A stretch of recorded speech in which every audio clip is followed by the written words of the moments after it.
welcome Billie to our Hello. Q&A. And so my first question is, can you just briefly sort of introduce yourself? Sure. So hello, everyone. My name's Billie Ayling. I work at a company called ACM Global Laboratories, which is a central laboratory for pharmaceutical clinical trials. At this point, I have 9 years experience working with both non-clinical and clinical study trials. I'm a big fan of Excel. I like data coding, and I have 5 pet rats, a hamster, and a giant African land snail. Bit more than you needed, I think, there, Danny, but I always like to throw that last bit in. That's good. No, that's any information is interesting for us, Billie. So my first question to you then, Billie, is, so how did you find out about your apprenticeship? So I guess I might be quite different to a lot of other apprentices because a friend actually told me. I hadn't spoken to her in quite a while, and she just texted me out of the blue to let me know that there was a spot open for an apprenticeship at the lab she was working at during her uni placement. So she knew I was waiting and sort of thinking about going to uni at that point, and I'd never heard about science apprenticeships. And I was so excited to find out that they even existed because it wasn't something that my sixth form had shared with me as being an option. And I just assumed that going into the sort of science STEM field that they wouldn't be available or something I could apply for. So yeah, I didn't find out through any formal routes. I know a lot of people go on the sort of government websites, etc., but it was just a friend sending me a text. Yeah, no, thanks, Billie. I mean, it could just be as simple as that, and I know for a fact, and I hope that that is true. Things have changed a little bit now in Mm. schools where a lot more emphasis has been placed on apprenticeship. So even now, the UCAS website, for example, there is an apprenticeship section on there so that people can find out. So hopefully, people after you, there's a lot more channel to find out about apprenticeships than you did. So. So yeah, so what was your background then when you started? So, my qualifications were mostly in science and maths. I did also do an AS level in photography because I played with the idea of becoming a forensic scientist, and I thought that would help my chances. So I knew that that was around the area where I wanted to work, but I really didn't have the energy to go to university once I'd finished my A levels. Mm. I had been working at the time at a local shop, and I knew that I really enjoyed working. So I decided to take a sort of gap year, actually sort of doing some work in between going to university and A level. So Mm. yeah, it was up to A level. Okay, that's great. So I mean, you sort of briefly touch upon that. So what, apart from just a friend telling you about this apprenticeship, what attracted you to the apprenticeship route? I guess what I was saying before, I really enjoyed Mm. working, and it was quite a big thing for me to go to university when I wasn't exactly sure what I wanted to do. I had Mm. friends that had just gone to university through clearing, and they'd just chosen any subject that could kind of get them a foot in the door. Whereas it felt like quite a big thing giving up work to go do something that I wasn't certain was going to be worthwhile for my future. So Mm. I think if the apprenticeship hadn't dropped on my doorstep, I suppose, as it did, I would have gone to university. But I do sometimes wonder what that version of my life would have been, and if I would have ended up in a position where I wasn't quite suited to the job that I ended up in. I do Mm. have a few friends that were in that position. So, and I think university is a great route, especially for Sure. people that know what they want to do from the start as well. But I think the apprenticeship for people like me, definitely, it was an amazing find. So I was very happy that it was available. Yeah, no, absolutely. I mean, this, yeah, is, we're not saying university routes are not worse than apprenticeship or the other way around. It's just different horses for different courses, isn't it? Mhm. So that's great. So just okay. So what, well, during your apprenticeship then, what was the role like? So i.e. from the beginning, can you just talk us through sort of your job role, from the start of your apprenticeship to the end? Yeah, sure. So I don't know if it will be the same for everyone else doing these courses, but for me, I got to do a lot of different things during my apprenticeship. So um, at the company I was working at, I started out as a sample management technician. So that was a Mm. really fun job and a really good position to start myself off with. There was a brilliant team that I worked with who were incredibly patient with me, and had some apprentices before, so they knew how to explain the basics and just generally give me confidence to ask the daft questions which you have when you join a new company like that. So for sample management, that was, as per the tin, it was managing samples, itemizing them, supporting the lab with the samples. And then after only 6 months, I moved into a technician role as a lab tech. So I supported 4 of the laboratories that we had on site, and I got lots of experience preparing reagents, working with instrumentation and calibrating pipettes. And then by the end of the course, I was a fully fledged lab analyst. So my chosen department was large molecule bioanalysis, and I got to do the sample analysis, validation, and dipping my toes into the development of analytical methods. So that was mostly for PK, PD, ADA, and NABS testing. So yeah, from the start to beginning, I got to see quite a big difference of the different areas in the company, which is really nice, and it overall made me a better study scientist at the end of it. Okay, cool, thanks. So just for those in the audience who may not know what some of the acronyms, so what are PK, PD, and ADA? Sure. So in the pharmaceutical trial industry, you have certain testing that's required to get your drug to market. And so with PK, that's pharmacokinetics, PD is pharmacodynamics, ADA is anti-drug antibodies, and NABS is neutralizing antibodies. I ended up specializing in anti-drug antibodies, but my department covered all of them. And specifically for large molecule bioanalysis, so we had a small molecule bioanalysis lab and a large molecule bioanalysis lab. With small molecule drugs, they have off-target effects, basically what the drug is not intended for, whereas large molecules have a slightly more specific treatment direction. So they work with your immune system in a specific way, and essentially with the ADA testing, which is what I specialized in, it was looking for antibodies that were being raised against the drugs.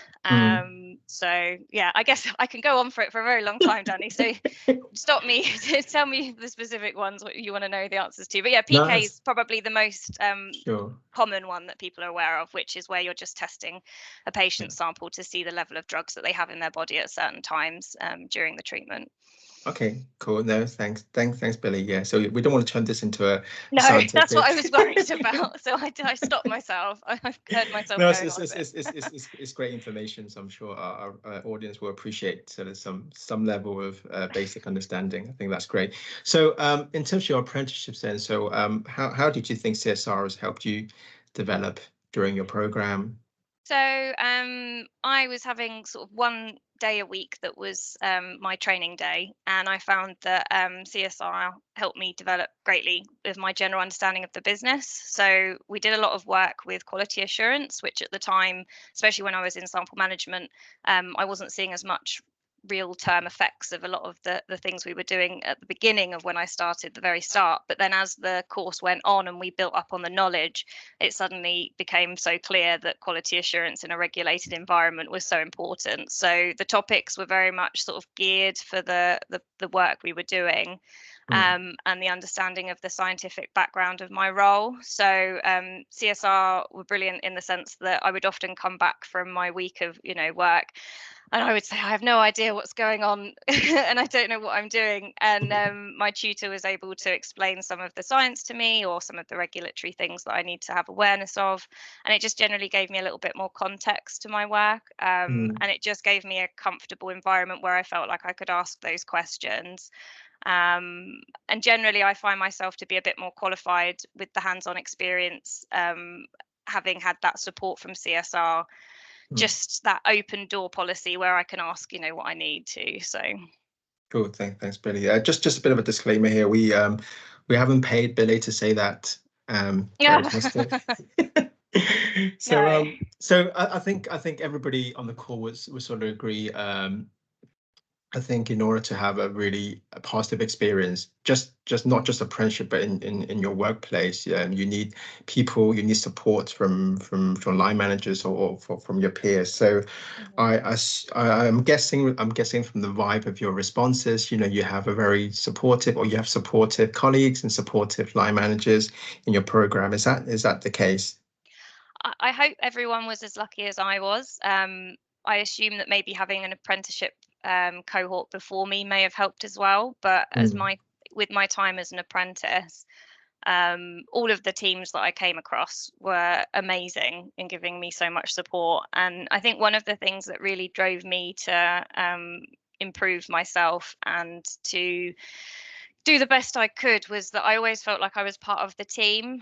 mm, I feel like it would be very easy to just be seen as the apprentice and be sort of given the mm, jobs no one else wants to do. But in fact, actually, all of my teams that I worked with in sample management as a lab tech, and then in my final job with the science team in the laboratory, all of them were just so excited to show me different parts of the business. And as I mentioned before, it just ended up being that when I was in my final role, when I'd graduated, that I had all of this knowledge and all of these friends in other parts of the company, and I had a really rounded view of how everything worked. mm. And yeah, I don't think. I think it's so important to have that support in work, and I definitely was lucky enough to get that. Yeah, no, yeah, thanks, Billy. I think I can't stress enough. I think how much importance having a really supportive sort of Mm. environment, it really helps you, especially in your apprenticeship, because I think you would agree with me that it's quite tough, isn't it, combining sort of studies and work, and if you don't have a supportive sort of network around you, it makes it a lot tougher, isn't it? Mm. Yes. Yes. Cool. Thank you. So my next question is, so now based on your experience, I know you don't have all of the sort of factors to consider here, but what do you think would be the most important aspects for an employer to include if you were to, when coming to designing a new or designing an apprenticeship for the organization? Um, I suppose it would be so I'd say sort of point one would be to really allow the apprentices to focus on their studies on the times that they're set Mm, out for them. So it is a skill that you develop over time, and I found that by the end of my apprenticeship, it wasn't a problem at all. But it is hard to juggle mm, work and your apprenticeship sometimes. So it's just keeping that clear definition of the days. And that was really important for me during my time as apprentice. Now, it didn't mean that I didn't have to swap the days occasionally, mm, depending on priorities in work. But just having that clear communication there that the expectation is that you have this time set aside for your learning, and the learning is important. It's not just a thing mm, you have to do; it's part of the whole package.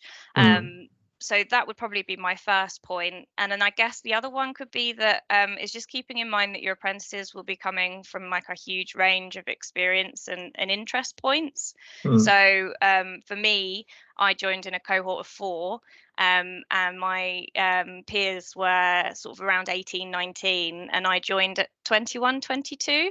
So they'd come mm, straight from school, whereas I'd already got a bit of context in the field and a little bit of a different,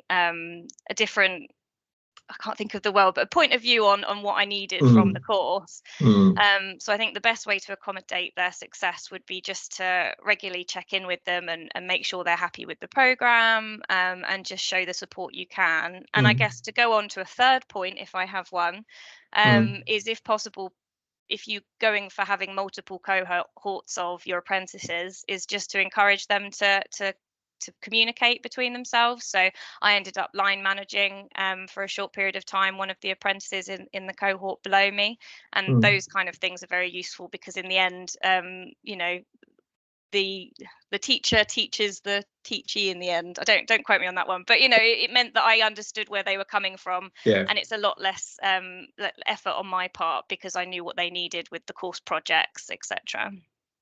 Yeah, no, absolutely, Billy. I think having been through the program yourself, the challenges. I think you can Mhm. definitely pass on a lot of the wisdom, can you, Mhm. to the people below you. So, so therefore, I mean, after your apprenticeship. So, actually, the first question, which is probably something I should have asked earlier, is, so when did you actually graduate? So, So it was in 2017. Yeah, So yeah, it's yeah. been a while now. So have you done anything, so, academically or work-wise, can you just talk us through, your journey from the moment you finish your apprenticeship? So the company that I worked with, they always had a lot of in-house training, so I pushed for that quite a lot, and that was including things like line management training, which was really important to me, and I found that really interesting, all the way Mm, through to specific regulatory training, GCP, etc.